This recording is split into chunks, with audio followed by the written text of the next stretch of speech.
What's up, y'all? I wanted to make this quick video to tell about my experience as one of the only few black, quote unquote, black people at the Butler, Pennsylvania Trump rally, part two.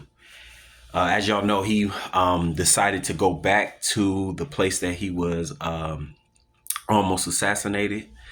And so I wanted to go to the rally and see what all the buzz was about. I wanted to see in person the energy of the people and hear what he was talking about in person instead of filtered through the mainstream media. So I did. I got up that morning, did a 3.5 hour drive. The crazy thing is, originally, somehow I got the address wrong, and the GPS was taking me to some other address in Pennsylvania. So there's two ways for me to go. One way was going through Youngstown, Ohio, where I'm originally from. So it brought me through my home city. So that was cool. So I didn't get a chance to stop because I was running late. So when I get to the event, I did get an email saying where to park and what not to bring and all that, but I did not see in there where they said don't bring a camera or tripod or anything like that. And because I was rushing. So when I got there, I got my tripod, I got my camera. And while I was walking up, a lot of people was like, hey man, I don't know if they're gonna let you in with this and that and this and that. So I was like, okay. So they was just saying the tripod. So I ended up finding a Republican vendor. They were selling t-shirts and they was out of Butler, PA. And I asked, could I leave my tripod there? I said, I'll pay y'all. They was like, no, you don't need to pay us. Just come back. I think the lady's name was Deborah. So she told me to leave it with her. So I did. So I walk all the way to the line up to where they start searching you at. And they told me I couldn't have the camera. So I had to go all the way back to where the vendor was and left my camera. So I go back, get in there. And because I was running late, I didn't know that down there, right around where the stage was, you had to pay or have a ticket. I don't even know if you had to pay, but you had to have a ticket to get in that part. But it was so many people, was jam packed. I've never been to a rally before, and so the doors parking started at 7. Doors opened at 10, and then the actual Trump wasn't going to speak until 5. So they had food vendors and all of that there. And I wasn't even hungry, but I said by time he gets on, I probably will be so. And the lines were super long, so I stood in the line from 1 o'clock to like 3:30 just to get a burger. That's what I was gonna get. Got up there when no more burgers left in this particular line. All they had was sausage and chicken nuggets. So I stood in that line, nothing to drink. So I stood in that line for the 2.5 hours, and then by that time they had different speakers starting to speak, little local politicians and local leaders and local just local people, EMS workers, and they were really honoring and venerating the people that got injured and the man that lost his life, the firefighter that lost his life last time Trump was in Butler due to an assassin's bullet. I thought that was real dope, man. It seemed like it was like a little tight knit community. And I looked up the demographics of how many quote unquote black people were in that little town, and it was 355 black people, and you could count on your hands how many was actually there. Seriously, I didn't see a whole lot at all. But again, it was about I would say about 30 to 40,000 people there. Some people say it was 50,000, but I'm not sure. So I would just err on the side of the lower number. But It was packed. It was a nice sized crowd, and it just kept getting more packed and more packed and more packed. And then it was nowhere to sit. You had to stand the whole time. So I was like, yeah, I stood there, and then uh, so 5 o'clock rolls around. Then they bring out JD Vance. No, JD Vance spoke at like 4:30. 5 o'clock rolls around. Some more people started speaking. 5:30 comes. Um, Trump's son and his wife, Lord Trump and Don Jr., I believe, spoke.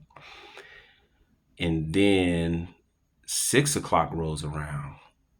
About 6:10, then they announce for Donald Trump to come speak. So he comes out, and the first thing he does is show the picture that he got shot showing the last time, and was like I said, let me continue. So that was funny.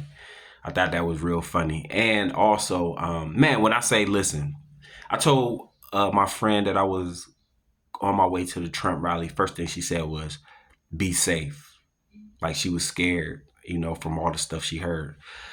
But man, listen, when I got there, man, I'm not gonna lie, them people was so nice. Like it was so nice. Everything was excuse me, please, thank you. Um, man, it was just like a real live community event.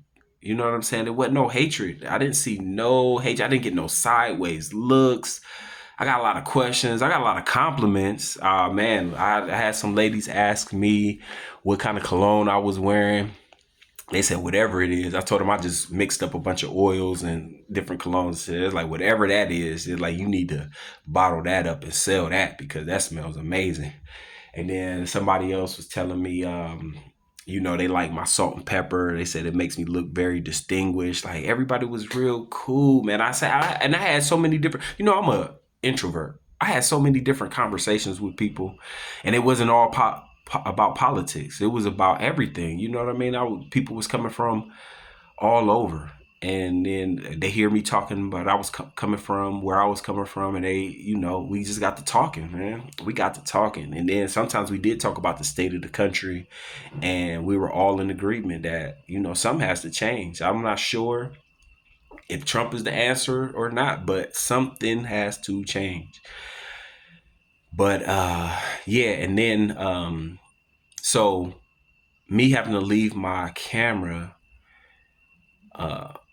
my little vlogging camera at the vendor, I was kind of paranoid, and I was worried about that literally the whole time. I'm like, man, what if they leave? What if somebody gets it? Da da da da da. So I kind of, and the where I parked and the people I was talking to, they said last time it wasn't. It was still crowded, but it wasn't nearly as many people as this time, and it took them 2 hours to get out of the parking lot. So I said, when he starts talking, I'm gonna go about an hour, about a half an hour to 45 minutes into him talking. I'm going to leave. I'll catch it on YouTube. You know what I'm saying?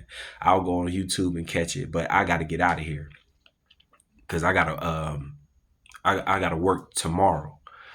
So I had a good night's sleep in Youngstown, but I have to get back to where I'm from so that I can get some sleep and get to work. But I was just worried about getting out in a good time or whatever. But I still haven't checked the whole thing. But I seen that night that Elon Musk had showed up.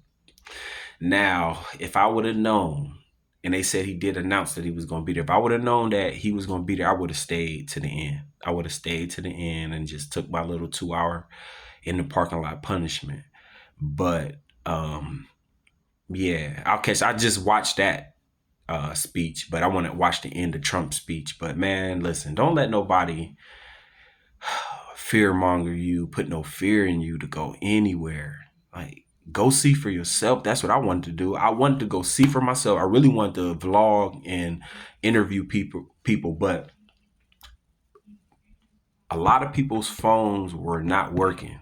I don't know if they jammed the signal or slowed up the data, or just because it was so many people on a cell phone tower or something, but it was hard for me to even post pictures. Some people was trying to go live. They could, it kept dropping and everything like that. But I really did want to like talk to people, interview them and get it on film and then go home and edit it and all of that.